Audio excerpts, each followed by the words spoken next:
जय हिंद दोस्तों। हम यूपीएससी के पीवाईक्यू कर रहे थे। इन्वायरमेंट एंड इकोलॉजी का पोर्शन चल रहा था, जिसमें पहला पोर्शन जो पारिस्थितिकी तंत्र का है वह कंप्लीट हो गया था। हमने ऑलरेडी ये सारे क्वेश्चन कंप्लीट कर लिए हैं। तीन वीडियो ऑलरेडी इस चैप्टर पे हो चुके हैं। जैव विविधता का भी पोर्शन हमने 2024, 2023, 2022, 2021 का कंप्लीट कर लिया था। बहुत ही महत्वपूर्ण चीजें उसमें पढ़ी थी।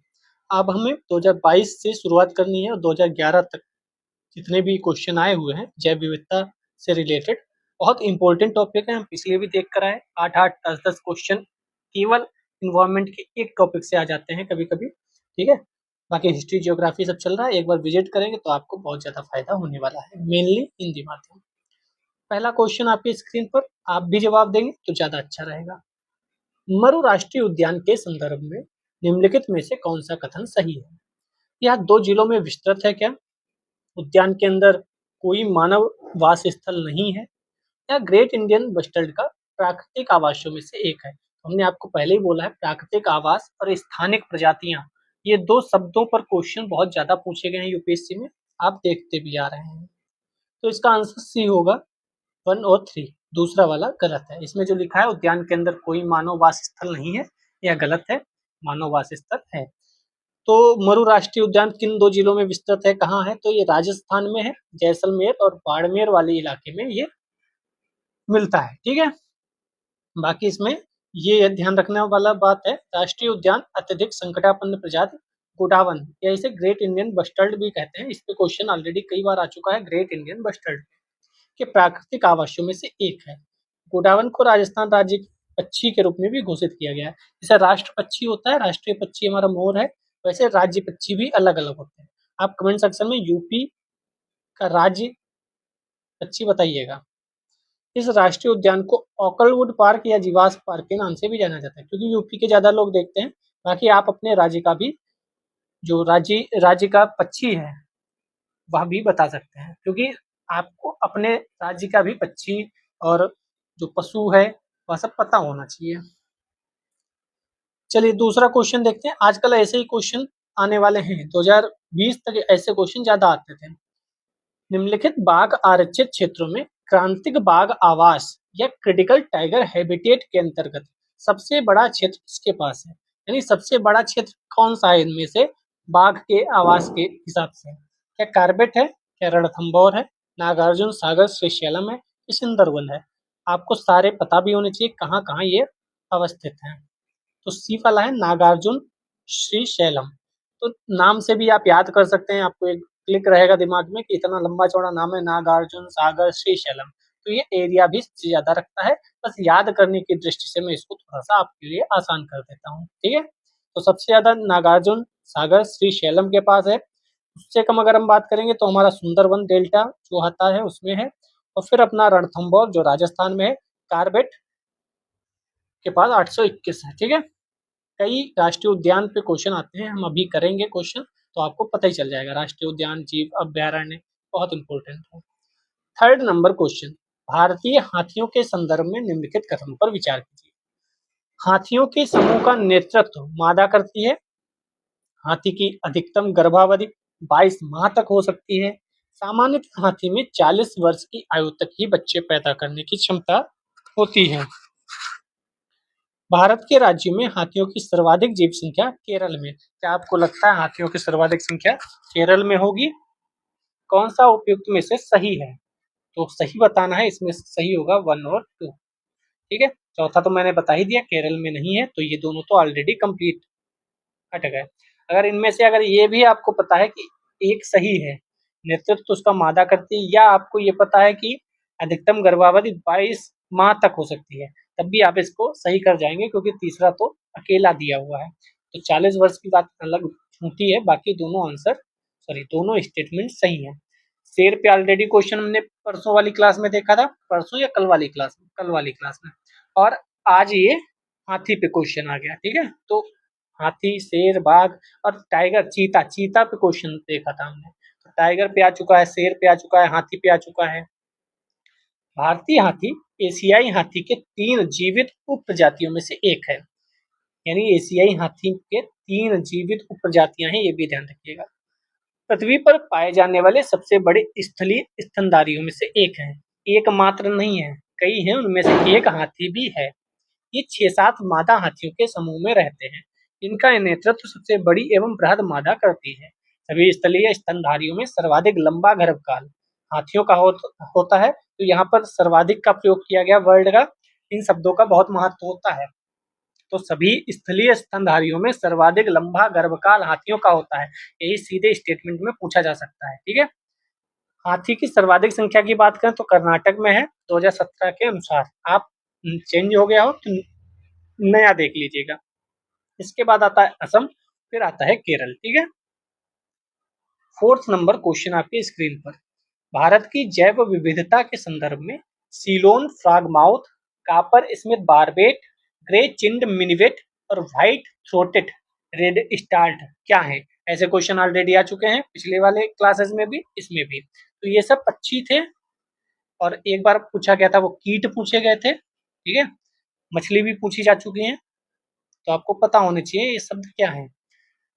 बाकी इसमें कोई इतना इम्पोर्टेंट नहीं है कि फिर से पढ़ा जाए, बाकी इनके नाम बस याद रखिएगा, यहाँ से लेकर ये वाला पूरा और यहाँ से लेकर ये वाला पूरा, ये सब क्या है? पक्षी की प्रजातियां हैं। 5th नंबर क्वेश्चन आपके स्क्रीन पर। भारतीय अनूप मृग या बारहसिंगा जिसे कहते हैं कि उस उपजाति जो पक्की भूमि पर फलती फूलती है, पक्की भूमि पर केवल घास बच्छी है, के संरक्षण के लिए निम्नलिखित में से कौन सा संरक्षित क्षेत्र प्रसिद्ध है? यानी कौन प्रजाति या कौन जानवर कहाँ रहता है, अगर वह बहुत ज्यादा फेमस है क्षेत्र या वह जानवर या चर्चा में है या करंट अफेयर्स में है, तो वह क्वेश्चन बन सकता है सीधे भी। कान्हा राष्ट्रीय उद्यान जो है वहां ये बारहसिंगा की जाती है। तो भारतीय अनूप कहते हैं, बारहसिंगा कहते हैं, शैम्प डियर बोलते हैं। पक्की भूमि पर रहने वाली हिरण की एक प्रजाति। अब पक्की भूमि पर रहती है, एक यूनिक चीज है ना, क्वेश्चन पूछ दिया गया तो यूनिक ढूंढते रहिए। बड़े पैमाने पर शिकार, आवासीय क्षति और बीमारियों के कारण इनकी संख्या वर्ष 1967 में घटकर मात्र 66 रह गई। सोचो पूरी दुनिया में मात्र 66, तब तो क्वेश्चन बनने की संभावना रहेगी ना करंट अफेयर्स में अगर होगा। 5 दशकों के लंबे संरक्षण कार्य के बाद इनकी संख्या में वृद्धि दर्ज की गई। यह संरक्षण कार्य कान्हा राष्ट्रीय उद्यान, काजीरंगा राष्ट्रीय उद्यान और बाघ संरक्षित क्षेत्र में किया जा रहा है। क्या मध्य प्रदेश का देखो राजकीय पशु भी है, कहाँ का है? मध्य प्रदेश का राजकीय पशु है। अब इसमें काजीरंगा दिया नहीं था, कान्हा दिया था, तो कान्हा हमने टिक कर दिया आंसर। ठीक है, अब आपको करंट अफेयर्स पढ़ते हुए समझ में आता रहेगा भाई क्या इंपॉर्टेंट है क्या नहीं। ठीक है, शेयर लाइक कमेंट आपकी जिम्मेदारी है, पढ़ाना मेरी जिम्मेदारी है। आप अपना जिम्मेदारी निभा रहे हो, मुझे यकीन है। Thank you for that. निम्नलिखित में से, नेक्स्ट क्वेश्चन है, निम्नलिखित में से कौन से ऐसे सर्वाधिक संभावनीय स्थान हैं जहां कस्तूरी मृग अपने प्राकृतिक, फिर देखो प्राकृतिक आवास आ गया, प्राकृतिक आवास में मिल सकता है। तो कस्तूरी मृग कहाँ है? अस्कोट वन्यजीव अभ्यारण्य, किशनपुर वन्यजीव अभ्यारण्य, मानस राष्ट्रीय उद्यान या गंगोत्री राष्ट्रीय उद्यान। ये वाला इसका आंसर सही होगा 1 और 2, अस्कोट और गंगोत्री। किशनपुर में कस्तूरी मृग नहीं है और मानस में भी कस्तूरी मृग नहीं है। पढ़ लेते हैं, क्वेश्चन रिपीट हो सकता है। कस्तूरी मृग का प्राकृतिक आवास हिमालय क्षेत्र है। अब आप जानेंगे हिमालय क्षेत्र है तो किशनपुर और मानस नहीं होगा, क्योंकि मानस भी थोड़ा नीचे है और किशनपुर तो उत्तर प्रदेश के बहराइच वाले जिले में है जो नेपाल से सटा हुआ है। यह हिमालयी राज्य उत्तराखंड के नंदा देवी राष्ट्रीय उद्यान, फूलों की घाटी राष्ट्रीय उद्यान, गंगोत्री राष्ट्रीय उद्यान, केदारनाथ वन्यजीव अभ्यारण्य, गोविंद वन्यजीव अभ्यारण्य, अस्कोट वन्यजीव अभ्यारण्य में पाया जाता है। तो एक लाइन आपको क्या याद रखना है? हिमालयी क्षेत्रों में पाया जाता है बस। इसके अतिरिक्त सिक्किम में पाया जाएगा, यस, क्योंकि हिमालय वहां भी है। जम्मू कश्मीर हिमालय वहां भी है, हिमाचल प्रदेश वहां भी हिमालय है, अरुणाचल प्रदेश हिमालय वहां भी है। तो कस्तूरी मृग प्राकृतिक आवास हिमालय है, इतना ध्यान रखिए। जो मैं किशनपुर की बात कर रहा था, किशनपुर वन्यजीव अभ्यारण्य दुधवा टाइगर रिजर्व का भाग है, उत्तर प्रदेश के मैकलानी के निकट स्थित है। मेन रूप से दुधवा राष्ट्रीय उद्यान जो है वह लखीमपुर खीरी, जो कि उत्तर प्रदेश का एरिया की दृष्टि से सबसे बड़ा जिला है, उसका सटा हुआ है बहराइच। तो Kishanpur, sorry sorry sorry sorry, मतलब बहराइच में करतनिया घाट है, कतरनिया घाट, ठीक है, सॉरी मिस्टेक हो गई। किशनपुर जो है वह लखीमपुर खीरी में ही है। ठीक है, ये दोनों लखीमपुर खीरी में है। बहराइच में जो है वह करतरनिया घाट है। ठीक है, थोड़ा सा दिमाग में चीजें उलटा हो गई। तो ये तीनों चारों चीजें एक सटी हुई मान सकते हैं। इधर पीलीभीत टाइगर रिजर्व है, ठीक है, उसका जंगल है, फिर दुधवा टाइगर रिजर्व है, उसका जंगल है, दुधवा में ही किशनपुर वन्य जीव अभयारण्य है, फिर बहराइच है तो उसमें करतनिया घाट है। तो पीलीभीत, लखीमपुर खीरी, बहराइच ये तीनों नेपाल से सटे हुए हैं और तीनों में बहुत बड़ा जंगल पाया जाता है। पीलीभीत का उधर टाइगर रिजर्व है, दुधवा टाइगर रिजर्व है, इधर करतनिया घाट बहराइच वाली सीमा पर है, लखीमपुर बहराइच की सीमा पर, ठीक है। तो किशनपुर कहाँ है? उत्तर प्रदेश के लखीमपुर खीरी जिले में। यहाँ से शारदा नदी के किनारे फैला हुआ है। शारदा नदी और लखीमपुर खीरी ऐसा जिला है जहाँ से 3 नदियां प्रवाहित होती हैं। तीनों बड़ी नदियां हैं। एक गोमती नदी जो लखनऊ जिसके किनारे बसा हुआ है, एक शारदा नदी जिसे आगे चलकर काली नदी भी बोल देते हैं, और एक घाघरा नदी जो कि जाकर अयोध्या में सरयू के नाम से कहलाई जाती है। तो ये 3 बड़ी नदियां लखीमपुर खीरी जिले से निकलती हैं और वहाँ एकमात्र दुधवा टाइगर रिजर्व है जो कि शारदा नदी के किनारे फैला हुआ है, ठीक है। ये क्षेत्र वन्य जीव और बात करें तो जंगल के हिसाब से बहुत ज्यादा महत्वपूर्ण है, ठीक है। और मानस तो आप सब जानते हैं असम में है, मानस राष्ट्रीय उद्यान। इस राष्ट्रीय उद्यान में प्रोजेक्ट टाइगर एलिफेंट रिजर्व स्थापित है, तो ये भी आपको याद रखना है। एक और फैक्ट है, मानस वन्यजीव अभ्यारण्य को यूनेस्को के प्राकृतिक विरासत स्थल के रूप में 1985 में शामिल किया गया था। मानस हमेशा से इम्पोर्टेंट है, ठीक है, मानस के बारे में आप याद रखिएगा। चलिए 2019 का क्वेश्चन देख लेते हैं। अब देखो, शेर पे क्वेश्चन आ चुका था, चीता पे, हाथी पे, फिर से शेर आ गया। निम्नलिखित कथनों पर विचार कीजिए। एशियाई शेर प्राकृतिक रूप से सिर्फ भारत में पाए जाते हैं। अब देखो, फिर प्राकृतिक रूप से, ये प्राकृतिक रूप से और स्थानिक, ये 2 वर्ड जहां भी आए आपको सतर्क हो जाना है, जो करंट अफेयर्स में है या आप कोई भी बुक पढ़ रहे हैं वहां भी। 2 कुबड़ वाला ऊंट प्राकृतिक रूप से सिर्फ भारत में पाया जाता है। एक सिंग वाला गैंडा प्राकृतिक रूप से सिर्फ भारत में पाया जाता है। इनमें से कौन कौन है जो सिर्फ भारत में पाए जाते हैं? तो आपको क्या लगता है? एशियाई शेर को छोड़कर बाकी कोई नहीं मिलता है। एशियाई शेर सिर्फ और सिर्फ भारत में मिलते हैं और वह भी सिर्फ एक नेशनल पार्क में। कहाँ से? तो एशियाई शेर जो है ना, वह सिर्फ और सिर्फ गुजरात के गिर नेशनल पार्क में पाए जाते हैं, ठीक है। और 2 कुबड़ वाला ऊंट भारत में भी मिलता है, लद्दाख क्षेत्र में, मंगोलिया में मिलता है, चीन, कजाकिस्तान, उज्बेकिस्तान सभी जगह मिल जाता है। सभी जगह मतलब जितना यहाँ लिखा हुआ है। एक सिंग वाला गैंडा प्राकृतिक रूप से मुख्यतः भारत, नेपाल में पाया जाता है, भूटान, बांग्लादेश, पाकिस्तान में भी पाया जाता है। मीन ये याद रखिएगा, अधिकतर लोगों को याद ही होता है। एशियाई शेर गुजरात के गिर नेशनल पार्क में है। कुछ लोग खुश हो गए होंगे, आप बताइए क्यों खुश हो गए होंगे? दूसरा, कुछ लोग कहेंगे कि शेर तो गुजरात में ही पाए जाते हैं। मैं नहीं कह रहा, लोग कह रहे हैं। निम्नलिखित में से कौन सा नेशनल पार्क पूर्णतया शीतोष्ण अल्पाइन कटिबंध में स्थित है? तो अगर आपको शीतोष्ण पता है तब आप बता देंगे कौन है जो पूर्णतया शीतोष्ण में मिलता है, ठीक है। शीतोष्ण का मतलब होता है जो कर्क रेखा के ऊपर हो, ठीक है।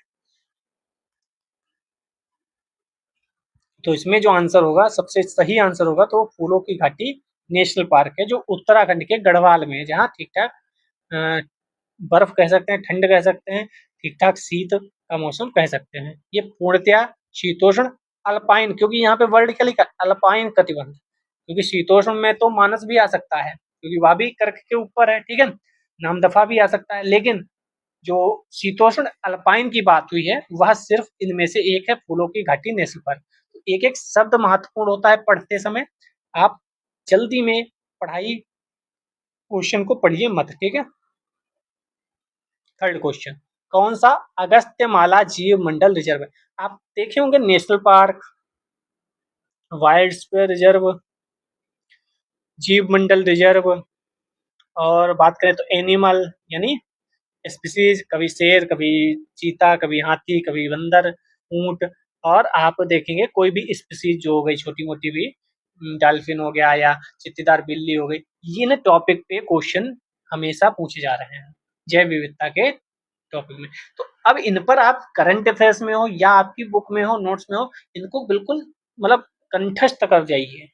ये इम्पोर्टेंट, ऐसे थीम निकाली जाती है। अभी हम और भी क्वेश्चन देखेंगे और इस जो बात मैंने कही है इसको और पुख्ता करेंगे कि हाँ हम लोग जो कह रहे हैं वह सही है। ऐसे थीम निकालो, पीवाईक्यू पढ़ने का यही फायदा है। अगस्त्यमलाई जीव मंडल रिजर्व में कौन से आते हैं? तो अगस्त्यमलाई पता होना चाहिए कहाँ है। अगर आपको वो पता चल गया तो आप इसमें से कट कर देंगे, ठीक है। तो नेयार, पेपारा, सेंतुरने, कलाकड़, मुंदनथुराई, ये सब हैं कि मुदुमलाई, सत्यमंगलम, वायनाड। ये इससे पता चल गया ये केरल की बात हो रही है। Silent Valley, Kaundinyagundla, Papikonda, Mukurthi National Park. Papikonda से आप समझ सकते हैं किस राज्य की बात हो रही है। कावल, श्री वेंकटेश्वर, नागार्जुन सागर, श्रीशैलम अभी देखा था, तो यही वाला है कौन सा, नेयार, पेपारा, सिंदुरने वन्य प्राणी अभ्यारण्य, कलाकड़, मुंद मुंदनथुराई बाघ रिजर्व, ये सब किसमें आते हैं, अगस्त्यमलाई में आते हैं। और अगस्त्यमलाई के साथ साथ आपका नीलगिरी बायोस्फीयर रिजर्व भी बहुत महत्वपूर्ण है। ये सब आपको पता होना चाहिए। तो अगस्त्यमलाई जो है वह दक्षिण भारत में स्थित है, महत्वपूर्ण जैव मंडल है। तमिलनाडु के तिरुनेलवेली में व कन्याकुमारी तथा केरल के तिरुवनंतपुरम, कोल्लम, पत्तनमथिट्टा जिले में स्थित है। नेयार, पेपारा, सर्वजनीय वन्य जीव अभ्यारण्य, कलाकड़, मुंदुआ बाघ रिजर्व, ये सब है। यूनेस्को की सूची में शामिल किया गया था और 2016 में शामिल किया गया, लेकिन क्वेश्चन 2019 में पूछा गया। तभी कभी कई लोग कहते हैं कि 1 साल का करंट अफेयर्स नहीं पूछा जाता है, 2-3 साल का भी पूछ लिया जाता है, लेकिन आपकी सीमाएं आप कितना याद करोगे। 4 नंबर क्वेश्चन, निम्नलिखित कथनों पर विचार कीजिए। समुद्री कच्छपों की कुछ प्रजातियां शाकभाची होती हैं। शाकभाची मतलब क्या होता है, यही अपना जो सब्जी वगैरह है वो खाने वाली है। समुद्री कच्छप, अब कच्छप दिया है, देखो कच्छप वर्ड। मछली की कुछ प्रजातियां शाकभाची होती हैं, तो कुछ वाला खेल हम पहले ही खेल चुके हैं। कुछ प्रजातियां समुद्री स्तनपाइयों की कुछ प्रजातियां शाकभाची होती हैं। सांपों की कुछ प्रजातियां सजीव प्रजक होती है। कौन सा सही है? तो इसमें सही होगा डी। देखो कुछ वाला मैटर यहाँ सही हो गया, बैठ गया, चारों सही। क्यों? क्योंकि चारों में कुछ कुछ कुछ बात हो रही है। यहाँ पर भी वही लिखा होगा, तो पढ़ने की आवश्यकता नहीं है, ठीक है। चाहो तो ये वाला पढ़ सकते हो। अधिकांश सर्प अंडे देते हैं, सांपों की कुछ प्रजातियां। ग्रीन एनाकोंडा, बोआ कंस्ट्रिक्टर इस बच्चे को जन्म देते हैं, लेकिन आप इसको याद रखिएगा, इस वर्ड को बस, ठीक है। नेक्स्ट, यहाँ सिर्फ पीवाईक्यू नहीं होते हैं, पीवाईक्यू में क्या क्वेश्चन बन सकते हैं, क्या ट्रिक है, कैसे क्या याद रखें, क्या इंपॉर्टेंट थीम है, बहुत कुछ तो करा दिया जाता है भाई आधे घंटे 45 मिनट में। फिर भी आप शेयर नहीं करते हो तो बुरा लगेगा, फिर बंद हो जाते हैं धीरे धीरे। फिर 4 दिन बाद मैं शुरू कर देता हूँ कि कोई बात नहीं, करा देता हूँ, आज नहीं कल लोग देखेंगे, प्ले लिस्ट बनी होगी तो देख ही लेगा आपकी कोई। निम्नलिखित युग्मों पर विचार कीजिए। वन्य प्राणी, प्राकृतिक, फिर देखो प्राकृतिक रूप से। अब आप नए हैं तो थीम कैसे आइडेंटिफाई करेंगे, हम देखो करके दे रहे हैं, क्योंकि हमें स्टार्टिंग में जो दिक्कतें हुई थी, चाहे एनसीईआरटी हो चाहे ये हो पीवाईक्यू, मैंने वो सब कराने की कोशिश की। टॉपर्स आंसर राइटिंग में नहीं कर पाता था स्टार्टिंग में, तो मुझे पता है आप नहीं कर पाते होंगे, वो भी मैं करा रहा हूँ। मुझे जो याद आता है कि मेरे समय में समस्याएं होती थी, वह सब मैं लेकर आ रहा हूँ आपके चैनल पर। आपका काम है शेयर करना, कमेंट करना, लाइक करना। क्वेश्चन देखते हैं। नीले मीनपच्छ वाली महासीर, इरावदी डॉल्फिन, मोर, चाफ, चित्तीदार बिल्ली कहाँ पाए जाते हैं? क्या कावेरी में पाई जाती है महासीर? महासीर वर्ड देखो, अब ये महासीर हम पिछले वीडियोज में देख कर आए हैं, पूछा गया था महासीर क्या है, पर यहाँ अगर आप पढ़ते तो यहाँ पहले से पता होता, पीवाईक्यू पढ़ के जाते कि ये मछली है, और वहां का क्वेश्चन सही हो जाता। मैंने तब बोला भी था कि महासीर पे क्वेश्चन ऑलरेडी आ चुका है, मैं बताऊंगा आपको। जो पिछले वीडियो देखकर आ रहे हैं उन्हें पता है वहां महासीर आया था, ठीक है। इरावदी डॉल्फिन क्या चंबल नदी में मिलती है? डॉल्फिन करंट अफेयर्स में भी था। डॉल्फिन जनसंख्या की गणना हुई है, और जरूर जरूर क्वेश्चन एग्जाम्स में आएगा, भी रहा है। क्या चित्तीदार बिल्ली पूर्वी घाट में है? कौन सा सही सुमेलित है? तो इसका सही सुमेलित है सी। 1 और 3 सही है, दूसरा गलत है। देखो डॉल्फिन पे ही क्वेश्चन है, क्योंकि dolphin is the most important topic for all exams, ठीक है। तो डॉल्फिन जो है वह कहाँ मिलती है? महासीर एक मछली है, ये पढ़ के जाते तो आपका काम हो जाता। इसने कुछ भी डॉल्फिन के बारे में नहीं बताया, आगे बताया होगा, हाँ यहाँ बताया है। तो इरावदी डॉल्फिन जो है ना, वह समुद्र के तटों के पास बंगाल की खाड़ी और दक्षिण पूर्व एशिया की नदियों, समुद्र तटों, निकटवर्ती, यहाँ सब जगह मिलती है। इस प्रजाति का नाम म्यांमार बर्मा की प्रमुख नदी इरावदी नदी आप जानते हैं म्यांमार में है, इरावदी डॉल्फिन आईयूसीएन की रेड लिस्ट में है, इतना सब याद करने की आवश्यकता नहीं है। चलो 6 नंबर क्वेश्चन, निम्नलिखित कथनों पर विचार कीजिए। रामसर सम्मेलन के अनुसार भारत के राज्य क्षेत्र में सभी आर्द्र भूमियों को बचाना और संरक्षित रखना भारत सरकार के लिए अधिदेशात्मक है। मैंने जैसे ही पढ़ा, मैंने पूरा हाईलाइट नहीं किया, अंडरलाइन नहीं किया, मैंने वो वर्ड देखा जिस वर्ड पे फंसाया जाएगा, और वह अगर आपने जानना शुरू किया तो आपका आराम से फिल्म से निकल जाएगा। आपको बस पीवाईक्यू इतनी बार करने हैं कि क्वेश्चन पढ़ते ही समझ में आ जाए कहाँ पे फंसाया गया है हमें।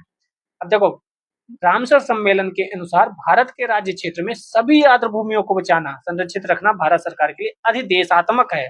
अधिदेशात्मक वर्ड भी यूज किया गया है।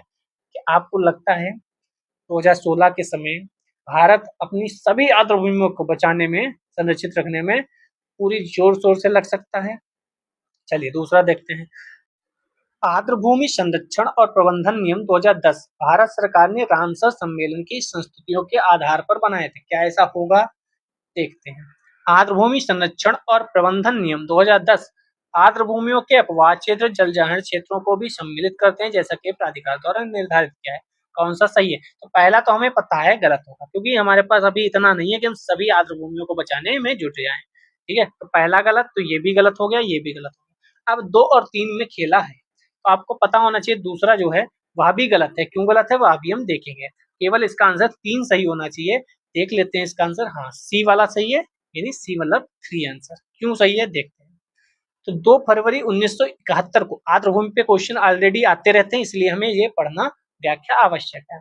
तो 2 फरवरी 1971 को वेटलैंड के संरक्षण के लिए रामसर, रामसर कहाँ है? तो कैस्पियन सागर के तट पर ईरान में है। ये भी कई बार पूछा जा सकता है। एक अंतर सरकारी और बहुउद्देशीय सम्मेलन है, अंतर सरकारी है, जिसमें आर्द्र भूमियों व उनके संसाधनों के संरक्षण और युक्त उपयोग के लिए राष्ट्रीय कार्रवाई, अंतर्राष्ट्रीय सहयोग की रूपरेखा तय की गई। यह समझौता 21 दिसंबर 1975 को लागू हुआ। 3 चीजें याद रखो। 2 फरवरी 1971 को सम्मेलन हुआ, दिसंबर 1975 को लागू हुआ, भारत ने 1982 में इसमें शामिल हो गया। तो तीनों याद रखनी है डेट। दुनिया भर में आर्द्र भूमियों को संरक्षित करने के लिए इन्हें रामसर सूची में सम्मिलित किया जाता है। भारत में इस समय कितनी रामसर साइट्स हैं, ये आप कमेंट सेक्शन में बताइएगा। अंतर्राष्ट्रीय महत्व की आर्द्र भूमियों को चिन्हित कर रामसर सूची में शामिल करने के बाद उसके संरक्षण पर विशेष ध्यान दिया जाता है। इसके लिए ऐसी आर्द्र भूमियों का चयन किया जाता है जो खासतौर पर जल प्रवाही हो, पशु पक्षियों के प्राकृतिक आवास, जैव विविधता की अधिक संभावना हो। आर्द्र भूमि संरक्षण प्रबंधन नियम 2010 आर्द्र भूमियों के अपवाह क्षेत्र या जलजहर क्षेत्र को भी सम्मिलित करता है, जैसा कि प्राधिकार द्वारा निर्धारित है। इसलिए कथन 1 गलत है और 3 सही है। भारत में आर्द्र भूमियों के संरक्षण के लिए विधिक रूप से बाध्यकारी नियामक प्रणाली की स्थापना हेतु सर्वप्रथम कदम राष्ट्रीय पर्यावरण नीति 2006 में उठाया गया था, ना कि 2010 में। ठीक है, तो ये सबसे ज्यादा इंपॉर्टेंट लाइन है, क्योंकि बाध्यकारी शब्द को देखकर आप शायद गलत कराएं अगर ये स्टेटमेंट अगली बार बना तो। हमारा काम है बताना, बाकी आप जैसा चाहें।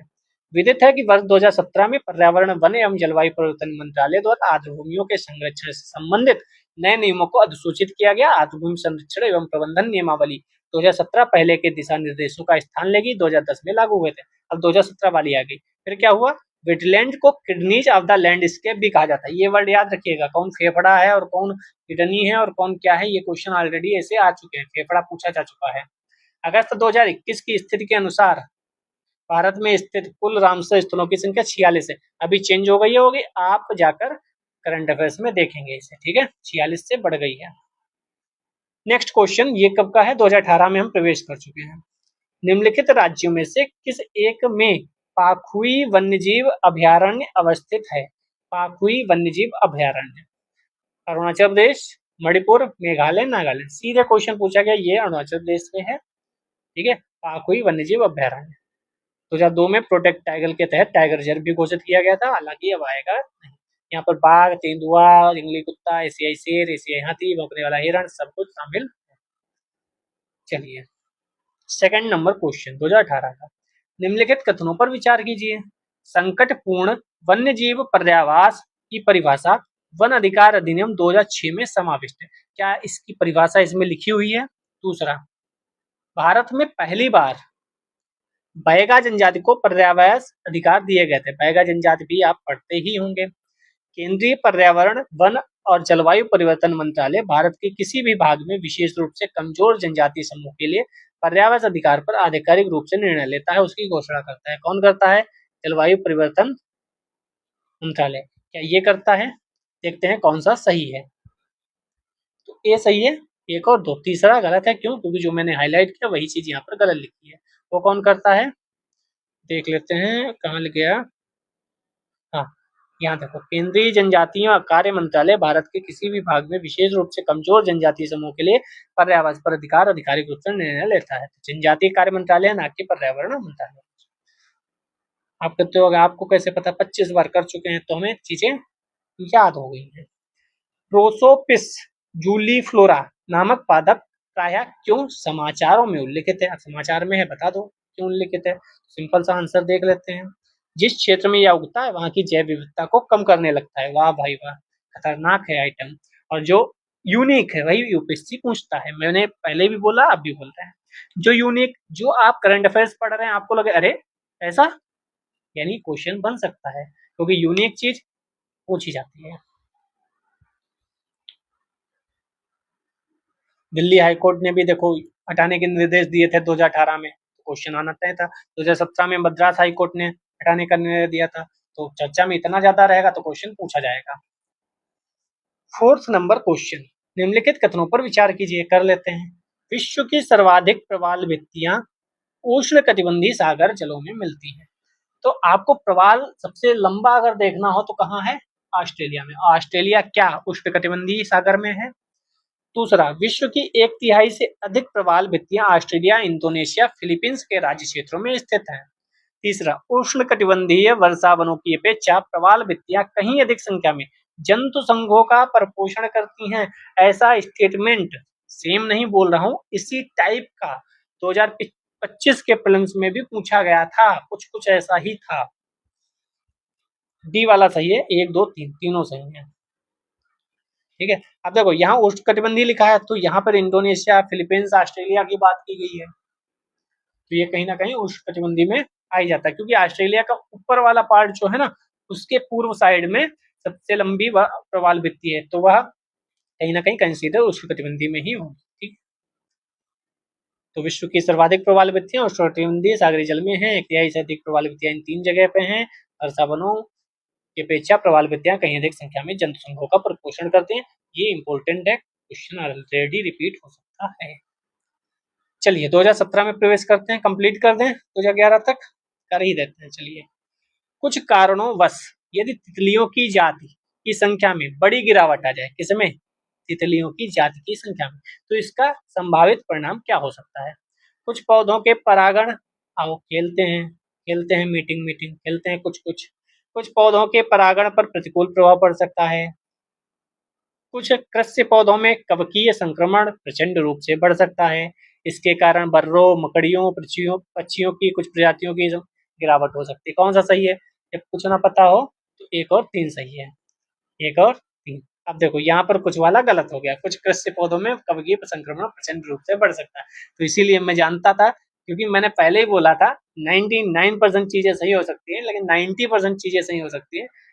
कुछ तो ऐसा होगा जो गलत हो सकता है, तो वहां पर भी आपको बच के रहना है। इसीलिए मैं ट्रिक्स नहीं बताता जो यूट्यूब पे आके लोग कहते हैं ना कि 4 सही 5 से उसमें मिलियंस में व्यूज चले जाते हैं। मैं इसीलिए नहीं बताता, क्योंकि ये लास्ट टाइम मोमेंट की चीजें हैं। अगर आपको बिल्कुल नहीं आ रहा और आपको लग रहा है यार ये सही करना है, मुझे कुछ तो करना है, रिग्रेट ना रह जाए कि अगर वो सही कर दिया होता तो शायद सही हो जाता, तो आप इनको करके आ सकते हैं। वरना नहीं आता तो छोड़ कर आइए। मैं कोई ट्रिक्स की बात नहीं करता। हाँ, अंत जब कहते हैं ना हंसे ही जाओ तो क्या ही करोगे, तो कुछ भी करोगे जान बचाने के लिए, वैसे ही नंबर लाने के लिए फिर तो तुक्का मार के आना ही पड़ता है। चलिए, यदि आप घड़ियाल को, अब देखो चीता घोड़ा सब हो गया, अब घड़ियाल, घोड़ा नहीं ऊंट वगैरह, अब घड़ियाल की बात करते हैं। यदि आप घड़ियाल को उनके प्राकृतिक आवास में देखना चाहते हो तो आप कहाँ जाओगे? भाई प्राकृतिक आवास पूछा गया है तो अपना चंबल वाला होना चाहिए। यस, चंबल। चंबल में घड़ियाल मिलते हैं, ठीक है। और घड़ियाल बहुत ज्यादा महत्वपूर्ण है, देखो क्यों। घड़ियाल गहरे, साफ और तेजी से बहने वाले पानी में निवास करते हैं। तो हमें इस पे फोकस करना है। साफ घड़ियाल हैं, यह बताता है कि नदी साफ है। क्या समझे? घड़ियाल अगर हैं तो यह बताता है कि नदी साफ है। ऐसा ही क्वेश्चन ऑलरेडी हम कल वाले क्लास में या परसों वाली क्लास में करके आए हैं। और कौन था जिस जो बताता है कि पानी साफ है? अगर वह उसमें पाया जा रहा है तो इसका मतलब पानी प्रदूषित नहीं है। कौन था वो? कमेंट सेक्शन में बताइएगा, अगर रोज देखते हैं वीडियो तो। 2016 का पहला क्वेश्चन। फिर देखो प्राकृतिक आवास। अब आप बताओगे, पढ़ना बहुत ज्यादा नहीं है लेकिन बहुत ढंग से पढ़ना है। तभी हमने अपने उस पे लगा रखा है यूट्यूब पे, hard work with smart work. ना स्मार्ट वर्क चलता है ना हार्ड वर्क, दोनों साथ में करो तभी काम होगा। भारत के निम्नलिखित क्षेत्रों में ग्रेट इंडियन हॉर्नबिल, आपकी बस्टर्ड नहीं है, ग्रेट इंडियन हॉर्नबिल है, हॉर्नबिल अपने प्राकृतिक आवास में सबसे अधिक संभावना कहाँ रहेगी? हो सकता है सभी जगह मिले लेकिन सबसे अधिक संभावना कहाँ की है? पश्चिमी घाट की सबसे अधिक संभावना है कि वहां पर आपको ये देखने को मिल जाएगी। ठीक है, लेकिन हॉर्नबिल महोत्सव अगर देखा जाए तो नागालैंड में प्रति वर्ष मनाया जाता है। फेस्टिवल ऑफ फेस्टिवल्स भी इसे कहा जाता है। तो ये भी लिख दिया, वरना आदमी कहे कि हॉर्नबिल महोत्सव पूछ लिया गया तो हम दक्षिण भारत में चले गए, ऐसा नहीं होगा। देखो, हॉर्नबिल पक्षी उष्णकटिबंधीय वनों के बड़े और लंबे वृक्षों में निवास करती है। क्यों हाईलाइट कर रहे हो? क्योंकि यहाँ से क्वेश्चन फिर से बन सकता है। भारत में हॉर्नबिल की 9 प्रजातियां हैं, एक दो नहीं 9। Indian grey hornbill, Malabar grey hornbill, Malabar pied hornbill, great Indian hornbill प्रजातियां पश्चिमी घाट में पाई जाती हैं। सभी प्रजातियां पश्चिमी घाट में पाई जाती हैं। अब देखो ऊंट पे फिर आ जाओ। ऊंट पे और एक क्वेश्चन पूछा था, पता नहीं कहाँ दिखा, नहीं हो सकता आगे दिखे। वो तैरने वाला कुछ ऊंट था। भारत में पाई जाने वाली नस्ल खाराई ऊंट के बारे में अनूठा क्या है? या समुद्री जल में 3 किलोमीटर, यही वाला अच्छा क्वेश्चन, में तैरने वाली बात कर रहा था तो यही वाला क्वेश्चन था। यह समुद्री जल में 3 किलोमीटर तक तैरने में सक्षम है। दूसरा, यह मैंग्रोव की चराई पर जीता है। तीसरा, यह जंगली होता है और पालतू नहीं बनाया जा सकता। कौन सा सही है इसमें? तो पहला आदमी सोचेगा ऊंट है, तैरेगा कहाँ, उसको गलत कर देगा, जबकि बात सही है। और तैर लेगा समुद्री जल में, समुद्री जल के पास मैंग्रोव तो पाए ही जाते हैं, तो उसकी चराई भी कर सकता है। तो ये दोनों क्वेश्चन के स्टेटमेंट सही है। तीसरा नहीं सही है, ये जंगली होता है पालतू नहीं बनाया जा सकता, ये गलत है। ठीक है, इसकी गिरावट में कमी आई थी, मतलब गिरावट हो गई थी, संख्या कम हो गई थी क्योंकि मैंग्रोव की कमी के कारण इसे चराई में दिक्कत होती थी। ठीक है, हराई ऊंट केवल गुजरात में पाया जाता है। अब इस केवल का भी ध्यान रखिएगा, अगली बार आ गया तो केवल पे क्वेश्चन पूछा जाएगा, हमको कहेगा केवल थोड़ी होता है, समुद्र का जहाज भी कहा जाता है। इम्पोर्टेंट है, इंटरेस्टिंग भी है, याद रहेगा। थर्ड क्वेश्चन, समाचारों में कभी कभी दिखाई देने वाले रेड सैंडर्स के संदर्भ में निम्नलिखित कथनों पर विचार कीजिए। इस पे भी कई बार क्वेश्चन आ चुका है। रक्त चंदन, यह दक्षिण भारत के एक भाग में पाए जाने वाली एक वृक्ष जाति है।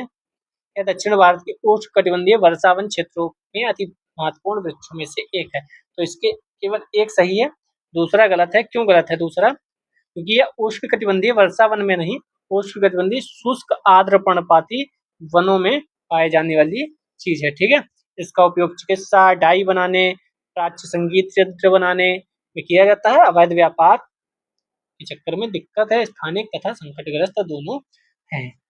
ठीक है, विशेष रूप से अगर पूछा जाए कहाँ मिलता है, क्योंकि चंदन पे क्वेश्चन ऑलरेडी कई बार आ चुका है। पालकोंडा शेषाचलम श्रेणी में सबसे ज्यादा प्रसिद्ध है। ठीक है, रेड सैंडर्स या रक्तचंदन, यह भी क्वेश्चन पूछा जा चुका है कि ये मतलब भारत का देशीय है कि नहीं, हमने परसों के सेशन में किया था, आप जाकर प्लेलिस्ट में सारा देख सकते हैं। क्वेश्चन कई ऐसे हैं जिस 3-3 4-4 बार क्वेश्चन आ चुके हैं, आपको वह भी पता होना चाहिए। फोर्थ नंबर क्वेश्चन, हाल ही में हमारे वैज्ञानिकों ने केले के पौधे, केला कैसे रह जाता सबको पूछ लिया था चंदन वंदन, केले के पौधे की एक नई और भिन्न जाति की खोज की है जिसकी ऊंचाई लगभग 11 मीटर तक जाती है और उसके फल का गूदा नारंगी रंग का है। यह भारत के किस भाग में खोज हुई थी? तो ऐसी खोज कहाँ होनी चाहिए? तो ऐसी खोज अंडमान द्वीप पर होनी चाहिए। ठीक है, तो याद रखिएगा, बाकी इसमें बहुत कुछ पढ़ने की आवश्यकता नहीं है। 2015 का पहला क्वेश्चन देख लेते हैं। निम्नलिखित में से कौन सा एक नेशनल पार्क इसलिए अनूठा है कि एक फ्लोटिंग वनस्पति से युक्त अनूप होने के कारण, स्वयं होने के कारण समृद्ध जैव विविधता को बढ़ावा देता है। फ्लोटिंग से आप बताइए कि कौन सा होगा? फ्लोटिंग से आप जानते हैं केबुल लामजाओ नेशनल पार्क है जो कि मणिपुर में है। ठीक है। लोकटक झील में स्थित है। यह विश्व का एकमात्र, आई रिपीट, विश्व का एकमात्र, विश्व का एकमात्र तैरता हुआ राष्ट्रीय पार्क है। रामसर विषय के तहत इसे अंतरराष्ट्रीय महत्व का आर्द्र स्थल घोषित किया गया है और इसमें संगाई नामक मणिपुरी हिरण जिसे बोलते हैं, एक अति संकटग्रस्त प्रजाति वाला जीव पाया जाता है। ठीक है, बाकी बाकी जो उसमें दिए थे ना, भितरकनिका, वो उड़ीसा राज्य में है। ठीक है, यहाँ समुद्री कछुए के बारे में चीजें मिल जाती हैं। और धारीदार सिर के हंस और धोगिल ये सब भी होते हैं, ये तो आपने पढ़ा ही होगा। ऑलिव रिडले कछुआ, ग्रीन सी टर्टल, ये सब तो वहाँ मिल ही जाता है। केवलादेव राजस्थान में है। दो नदियां बाणगंगा और गंभीरी प्रवाहित होती हैं यहाँ से। पक्षियों का स्वर्ग भी कहा जाता है। केवलादेव भी इम्पोर्टेंट है, आपने पढ़ा ही होगा। दूसरा क्वेश्चन, भारत में पाए जाने वाले स्तनधारी ड्यूगोंग, इस पे ऑलरेडी क्वेश्चन आ चुका है। देखो, ड्यूगोंग के संदर्भ में निम्नलिखित कथनों में से कौन सा सही है? या अभी भी चर्चा में था कुछ 2 साल 3 साल पहले। क्या एक शाकाहारी समुद्री जानवर है? यस। या भारत के पूरे समुद्र तट के साथ साथ पाया जाता है?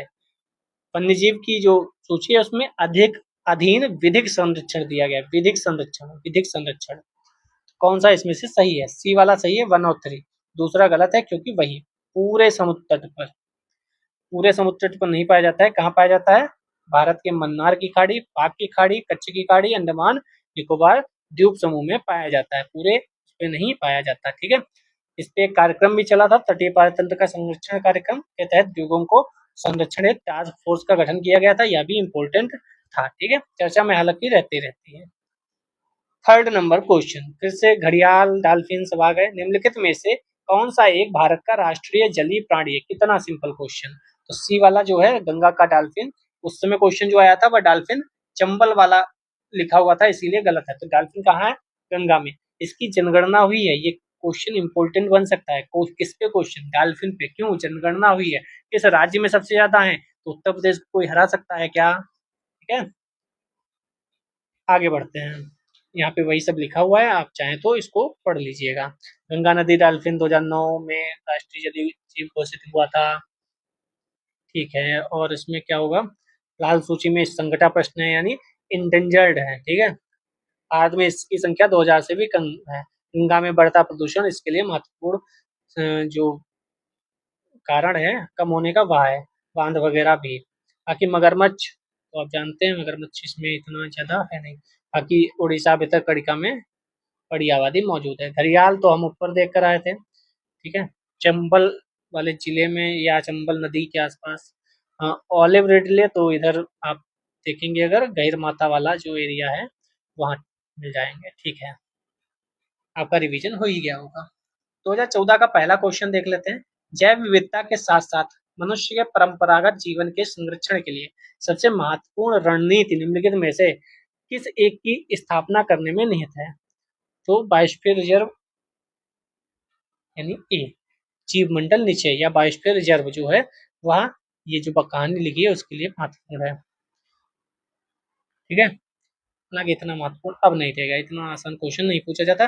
बाकी आपने स्टेटिंग में पढ़ाई होगा तो ये सब बताने की हमें आवश्यकता नहीं है। Core zone, buffer zone, transition zone, ये सब क्या होते हैं, ये वाला डायग्राम भी आपने पढ़ाई होगा। चलिए, दूसरा क्वेश्चन, यदि आप ग्रामीण क्षेत्र से होकर गुजरते हैं, ठीक है, तो आपको यह देखने को मिल सकता है कि अनेक प्रकार के पक्षी चरने वाले पशु के पीछे पीछे चलते हैं और उनके घास में चलने से अशांत होने वाले कीटों को पकड़ते हैं।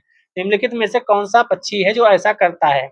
आपने कहानी पढ़ ली, ऐसा पक्षी कौन है जो ऐसा करता है? तो इसमें जो बी है, दो वाला साधारण मैना, वो ऐसा करती है। ठीक है, भैंसों के पीछे पीछे चलती हैं, वो जब घास वास खाते हैं तो उनके घास में चलने से अशांत वाले कीट को ये पकड़ कर खा लेती है। ठीक है, वही लिखा है कौन कहाँ पाया जाता है।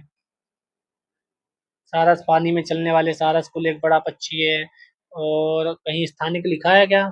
अगर नहीं लिखा है, प्राकृतिक आवास या स्थानिक, हाँ ये साधारण मैना एशिया की स्थानीय प्रजाति है, ये वर्ड इम्पोर्टेंट है। ठीक है, भारतीय मैना भी कहा जाता है। आक्रामक प्रजाति इतना इम्पोर्टेंट नहीं है, ये लाइन इम्पोर्टेंट है, स्थानीय वाला। ठीक है, काली गर्दन वाला सारस मुख्य रूप से तिब्बत के उच्च तुंगता वाले भाग में निवास करता है। ठीक है, चीन में इसकी काफी संख्या पाई जाती है। भारत में यह प्रजाति कम संख्या में जम्मू कश्मीर, अरुणाचल व सिक्किम में पाई जाती है। तो ये भी याद रखिएगा। Third number question, Dampa tiger reserve क्या मिजोरम में है? गुमटी वन्यजीव अभयारण्य क्या सिक्किम में है? सारामाती शिखर क्या नागालैंड में? हमने जो वर्ल्ड वर्ल्ड नहीं, इंडिया का जो मैपिंग कराई है उसमें सारामाती शिखर मैंने बताया है कहाँ है, तो वह नागालैंड में है कि नहीं? नागालैंड में ही है। नागा हिल्स और सारामाती शिखर हमने नागालैंड में बताया था। गुमटी जो है वह सिक्किम में ना होकर कहाँ है? त्रिपुरा में है। गुमटी वन्यजीव अभयारण्य त्रिपुरा में है। दाम्फा अभी पढ़ के आए मिजोरम में है, ठीक है।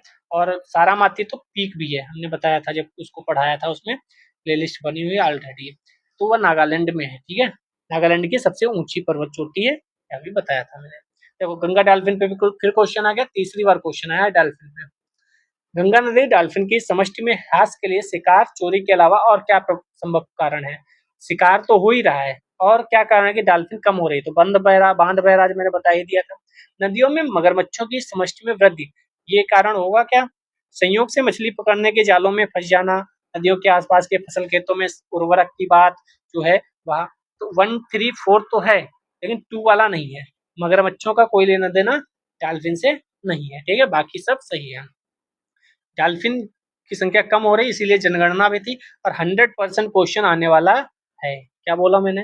100% क्वेश्चन आने वाला है, ठीक है।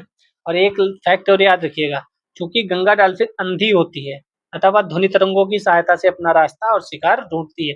ये स्टेटमेंट अभी तक नहीं आया है, लेकिन अगली बार अगर क्वेश्चन आया तो स्टेटमेंट आपको चमचमाता हुआ दिखेगा, और जनगणना पे क्वेश्चन आ सकता है, 99% आना चाहिए। एक तरफ राष्ट्रीय उद्यान है, दूसरी तरफ उनके पास से बहने वाली नदी है।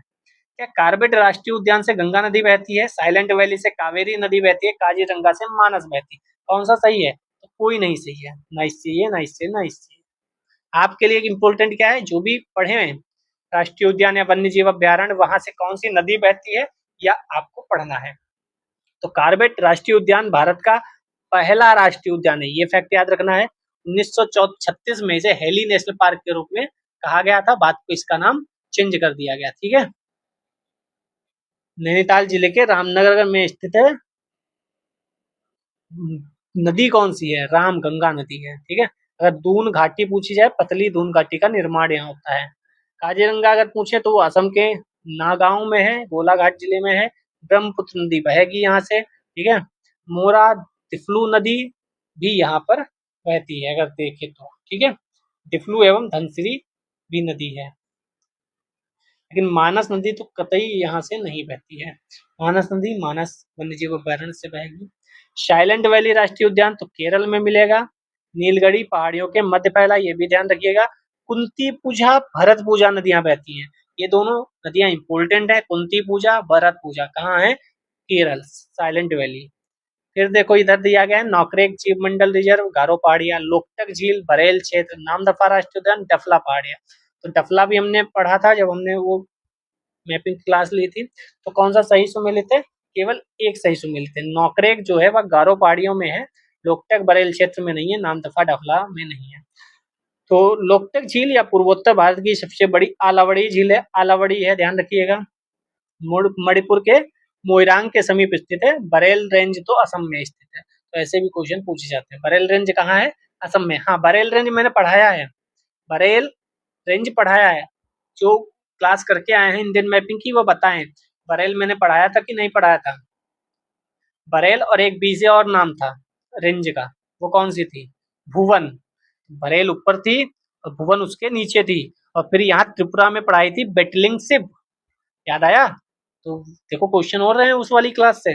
बरेल भी पढ़ाया है, और फिर इधर जो था साइलेंट वैली नहीं, एक और आया था वो भी पढ़ाया था, ठीक है। हाँ, सारामाती पीक वो भी पढ़ाया था, नागालैंड में था। नोकरेक मेघालय के पश्चिमी गारो पहाड़ी में स्थित है। गारो खासी जयंतिया तो सबको पता ही रहता है। यहाँ मिलता क्या क्या है? तो नोकरेक गारो पहाड़ी की शीर्ष चोटी है। नोकरेक रेड पांडा, एशियाई हाथी, बाघ, मार्बल हाथी भी इधर मिलता है, ये ध्यान रखिएगा, हाथी भी इधर मिलता है। नामदफा की बात करें, पूर्वी हिमालयन जैव विविधता हॉटस्पॉट में अवस्थित है। अरुणाचल प्रदेश राज्य के चांगलांग जिले में है, मेन याद रखिएगा अरुणाचल प्रदेश में है। और मिसमी, ये भी पढ़ाए थे, मिसमी पहाड़ियों में पटकई बूम रेंज में अवस्थित है। डफला हिल्स अरुणाचल प्रदेश के पश्चिमी भाग में स्थित है। डफला अबो मेरी मिसमी और पटकई बूंद, ये भी पढ़ाए थे। थर्ड नंबर क्वेश्चन, निम्नलिखित राज्यों में किनमें सिंह पुच्छी वानर या मैकॉन्ग, ये ऑलरेडी क्वेश्चन इस पे आ चुका है, अगर आपने क्लासेस देखी है तो आपने देखा होगा, इस पे क्वेश्चन ऑलरेडी आ चुका है। मैकॉन्ग के प्राकृतिक आवास, और प्राकृतिक आवास आपको दिमाग में आ गया ना, प्राकृतिक आवास तो जहां भी आए आपको रट ही लेना है, चाहे किसी का भी आए करंट अफेयर्स में। तो 1 2 3 सही है, चौथा गलत है। आंध्र प्रदेश का कोई लेना देना नहीं है, जो नीचे वाला पोर्शन है उस पोर्शन में ये मिलता है। तमिलनाडु, कर्नाटक, केरल। क्या सिंह पुच्छी वानर पहली बार नहीं आया है, क्वेश्चन ऑलरेडी आ चुका है, ठीक है। संकटग्रस्त है आंध्र प्रदेश में या मैकांक नहीं पाया जाता, ये लाइन याद रखिएगा। साइलेंट वैली पड़ के आए, वहां सबसे बड़ा निवास है, ये भी ध्यान रखिएगा।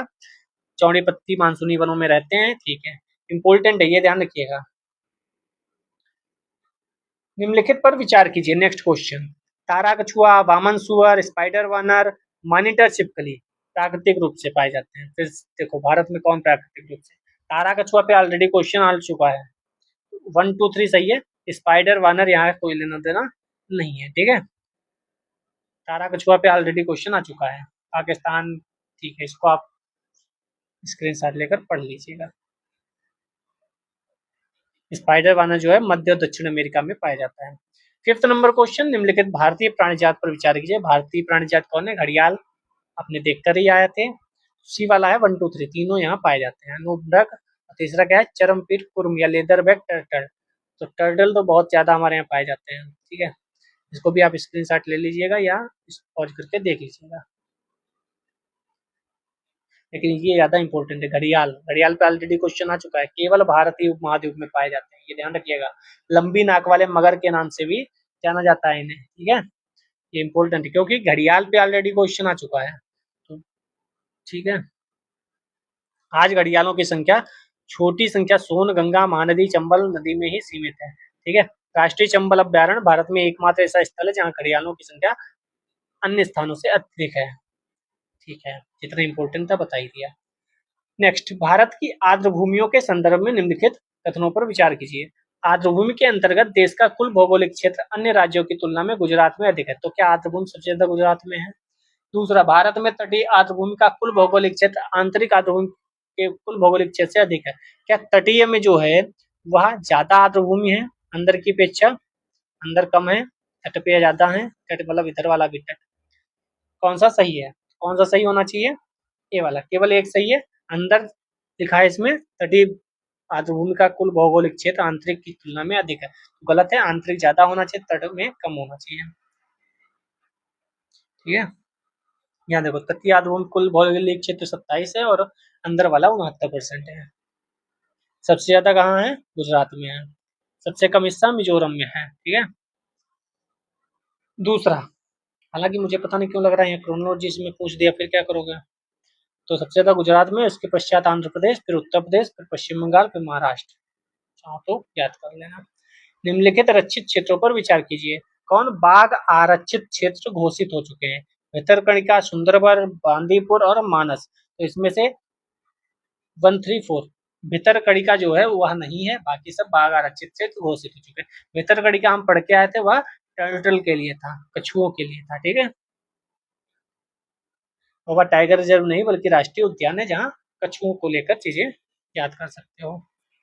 भारत के निम्नलिखित में से किस वर्ग के आरक्षित क्षेत्रों में स्थानीय लोगों को जीव भार एकत्रित करने और उसके उपयोग की अनुमति नहीं है, नहीं पूछा है, किसमें स्थानीय लोग जीव भार एकत्र नहीं कर सकते। जैव मंडल, आरक्षित क्षेत्र, राष्ट्रीय उद्यान, कौन कौन से हैं, रामसर सम्मेलन या वन्यजीव अभ्यारण्य, तो राष्ट्रीय उद्यान में नहीं कर सकते, राष्ट्रीय उद्यान जो है, ठीक है, उसमें नहीं कर सकते, पूर्ण प्रतिबंध होता है, खतरनाक पशु की हत्या, ठीक है, वो इतना डीप में नहीं जाना है हमें।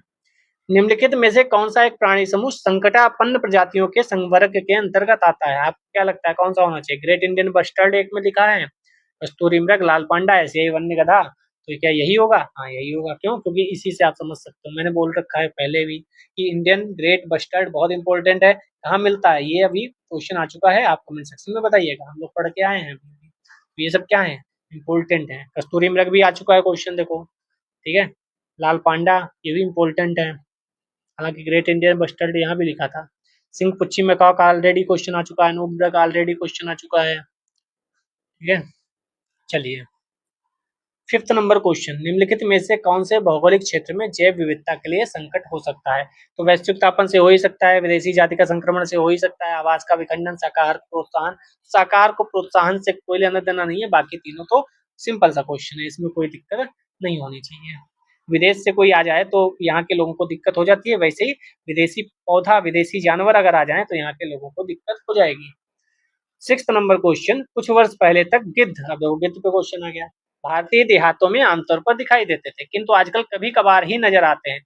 इसका क्या कारण है? तो इसका कारण है दीर्घस्थायी घातक रोग, मिलने वाले भोजन में कमी, रोग पशुओं के उपचार हेतु। हाँ, ये वाला बी वाला होना चाहिए। हाँ, बी वाला आंसर सही है। एक ऐसी दवाइयां हैं जो उसको नुकसान पहुंचाती थी, डिक्लोफेनाक, और आजकल भी दो चार चीजें खत्म की जा रही हैं कि ये ना चालू करो। तो कुछ ऐसी दवाइयां थी जो गिद्धों पर असर डाल रही थी, इसीलिए खत्म हो गए। एंटीलोप, आरएक्स और चीरू के बीच क्या अंतर है? आधे लोगों को नाम ही नहीं पता होगा, हमें खुद नहीं पता था इससे पहले। ठीक है, ये वाला सही है, पढ़ लेते हैं। ऑरिक्स जो है गर्म और शुष्क क्षेत्रों में रहने के लिए अनुकूलित है, जबकि चीरू ठंडे उच्च पर्वतीय घास के मैदान और अर्ध मरुस्थलीय क्षेत्रों में रहने के लिए। रट लो बिल्कुल ये वाला स्टेटमेंट, बस अगर दोबारा आए तो अब इसको गलत करके मत आना, बाकी इसमें कोई बहुत ज्यादा क्वेश्चन आसान मतलब इंपॉर्टेंट नहीं है, पता नहीं क्यों किसने पूछ दिया। 8 नंबर क्वेश्चन, निम्नलिखित कथनों पर विचार कीजिए, कर लेते हैं। काली गर्दन वाला सारस, कृष्ण ग्रीव सारस बोलते हैं, चीता, उड़न गिलहरी, हिम तेंदुआ। फिर देखो, भारत में प्राकृतिक रूप से पाए जाते हैं, बहुत क्वेश्चन पूछा गया, प्राकृतिक रूप से पाए जाते हैं, प्राकृतिक रूप से पाए जाते हैं।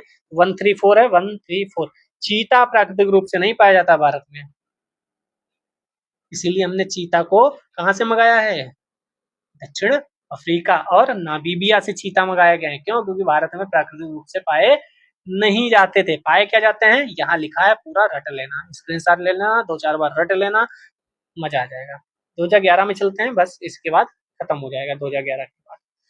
तो महत्वपूर्ण नदियां, जिनमें एक का स्रोत झारखंड में और जो उड़ीसा में दूसरे नाम से जानी जाती है, यानी एक का स्रोत झारखंड है, यानी झारखंड से निकलती है, उड़ीसा में बहती है। दूसरी जिसका स्रोत उड़ीसा में है, समुद्र में प्रवाह करने से पूर्व एक स्थिर स्थान पर संगम करती है, जो बंगाल की खाड़ी से कुछ ही दूर है। वन्य जीव जैव विविधता का प्रमुख स्थल, अरे मेन बात, उड़ीसा में कौन सा है ये आपको पता हो तो भितरकनिका अभी पढ़ के आए हैं, कितना इंपॉर्टेंट था भितरकनिका। अगर आपको पता है भितरकनिका कहाँ है, उड़ीसा में है, तो आप इसका आंसर आराम से दे देंगे। तो ब्राह्मणी नदी है एक, और दूसरा है बैतरणी। ठीक है, ये दोनों उड़ीसा में मिलती हैं और बाद को फिर बंगाल की खाड़ी में मिल जाती है। भितरकनिका बहुत इंपॉर्टेंट है, क्यों इंपॉर्टेंट है? क्योंकि गहिर माता सागरीय अभ्यारण्य इसके पास में है, और टाइटल जो है वो यहाँ पर आकर रुकते हैं। चलिए दूसरा क्वेश्चन देख लेते हैं। निम्नलिखित में से 3 मानकों के आधार पर पश्चिमी घाट, श्रीलंका, इंडो वर्मा क्षेत्रों को जैव विविधता के प्रखर हॉट स्पॉट के रूप में मान्यता प्राप्त है। कौन सा संदर्भ सही है? 3 मानक इस संदर्भ में से कौन सा सही है? आंसर ही देख लेते हैं, सीधे सी वाला 135। स्थानिकता, आशंका बोध और जाति बहुतायता, स्पीसीज बहुत ज्यादा है तभी स्थानिकता है, आशंका बोध है। ठीक है, आपने करंट अफेयर्स उसमें क्या कहते हैं स्टैटिक पोर्शन में पढ़ा ही होगा, बाकी इसको पढ़ने की अब यहाँ आवश्यकता नहीं है, स्टैटिक में आप रिवीजन करिए।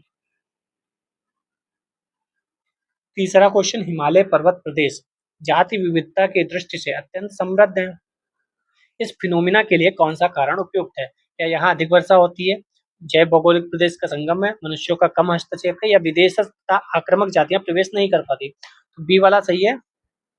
या विभिन्न जैव भौगोलिक प्रदेशों का संगम है, या कई जैव भौगोलिक प्रदेश पाए जाते हैं। ये भी पढ़ने की आवश्यकता नहीं है, आप पढ़ ही होंगे। फोर्थ नंबर क्वेश्चन, भारत के संदर्भ में निम्नलिखित केंद्रीय अधिनियमों पर विचार कीजिए, कर लेते हैं। आयात एवं निर्यात नियंत्रण अधिनियम 1947, खनन खनिज अधिनियम 1957, सीमा शुल्क अधिनियम 1962, भारतीय वन अधिनियम 1927 जैव विविधता संरक्षण की दृष्टि से महत्वपूर्ण अथवा उस पर असर डालते हैं। जैव विविधता के बारे में बात की गई है, तो जैव विविधता पे कौन होगा? आयात, निर्यात, खनन खनिज, सीमा शुल्क, भारतीय वन, कौन सा होना चाहिए? तो सभी होने चाहिए, कहीं ना कहीं जैव विविधता पे असर डालते ही हैं। आप आयात क्या कर रहे हैं, निर्यात क्या कर रहे हैं, उससे जैव विविधता पे असर पड़ेगा। खनन करोगे तब भी पड़ेगा। सीमा शुल्क अधिनियम तो भी कहीं ना कहीं होगा। तो ये क्वेश्चन अब नहीं आएगा, इतना कहाँ तक याद करोगे? ठीक है, इतना नहीं याद कर पाओगे भाई, छोड़ दो, आए तब भी छोड़ देना। क्योंकि कहाँ तक याद कर पाओगे, 36 रटोगे, 36 बार रटोगे तब जाके कहीं याद हो पाएगा। इससे बढ़िया तो कुछ और पढ़ लो इतनी देर में। बलुई और लवणीय क्षेत्र एक भारतीय पशु जाति का प्राकृतिक आवास है। तो बलुई और लवणीय क्षेत्र कहाँ होगा? उस क्षेत्र में उस पशु जाति का कोई परवच्ची नहीं है, किंतु आवास ध्वंस होने के कारण उसका अस्तित्व खतरे में। इस पशु की बात हो रही है। तो ये जो पशु है वह है भारतीय वन्य गधा। ऑलरेडी क्वेश्चन आ चुका है, ऊपर देख कर आए थे। आप देखते रहिए क्वेश्चन रिपीट होते हैं कि नहीं। जो आ चुके हैं क्वेश्चन उन्हीं में से घुमा फिरा के क्वेश्चन पूछे जाते हैं, ठीक है।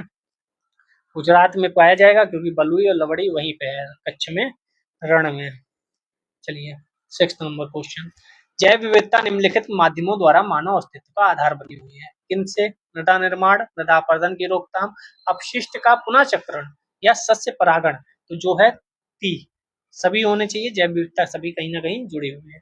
रियो डी जेनेरियो 1992 सब पढ़ा ही होगा, इसमें बताने की आवश्यकता नहीं है। निम्नलिखित में से कौन सा स्थल वनस्पति संरक्षण हेतु स्वस्थानीय पद्धति नहीं है?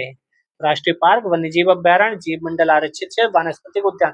तो बी वाला इसका आंसर सही होना चाहिए, वानस्पतिक उद्यान, बायो टेक्नोलॉजी पार्क, ठीक है। स्वस्थानिक मतलब वहीं संरक्षित हो, तो नेशनल पार्क को उठा के थोड़ी ले जाएंगे। नेशनल पार्क हो गया, वन्यजीव अभ्यारण्य हो गया, जैव आरक्षित हो गया, सामुदायिक रिजर्वात स्थल हो गया, ये सब स्वस्थान है। पर स्थान है मतलब जू, चिड़ियाघर हो गया, जीन बैंक हो गया, वनस्पति उद्यान, जैविक उद्यान, चिड़ियाघर, ये सब जो है वह स्वस्थानीय नहीं है। 8 नंबर क्वेश्चन लाइक कर दिया ना? हाँ, शेयर भी कर देना, जिसके बाद कमेंट भी मनो तो कर देना। निम्नलिखित कथनों पर विचार कीजिए। उच्चतर अक्षांशों की तुलना में, उच्चतर अक्षांशों की तुलना में निम्नतर अक्षांशों में जैव विविधता सामान्यता अधिक होती है। यहाँ सामान्यता अधिक क्यों होगी? पर्वतीय प्रवणताओं में उच्चतर उन्नतांशों की तुलना में निम्नतर उन्नतांशों में जैव विविधता सामान्यता अधिक होती है। यहाँ अधिक होगी क्या? कौन सा सही है? सी, दोनों सही है। क्यों? यहाँ तो पानी बहुत बढ़िया है, पानी बढ़िया है तो टेम्परेचर लोअर, मतलब टेम्परेचर और रेनिंग सीजन और सब कुछ बढ़िया है। और ऊपर जाओगे तो बर्फ आने लगेगी, तो वहां पे थोड़ा सा जैव विविधता कम होने लगेगी। तो विस्पत रेखा, उच्च चांस, वही सब होगा, मैंने बता ही दिया। यहाँ पर ये जैव विविधता का भी टॉपिक खत्म होता है। कल पढ़ेंगे पर्यावरण प्रदूषण एवं जलवायु परिवर्तन। ये भी 2 दिन में खत्म करेंगे। फिर अगली बार ऑर्गेनाइजेशन होगा, जैसे आप बताएंगे वैसे खत्म करेंगे, 1 या 2 वीडियो में। मिलते हैं नेक्स्ट वीडियो में। जय हिंद, जय भारत।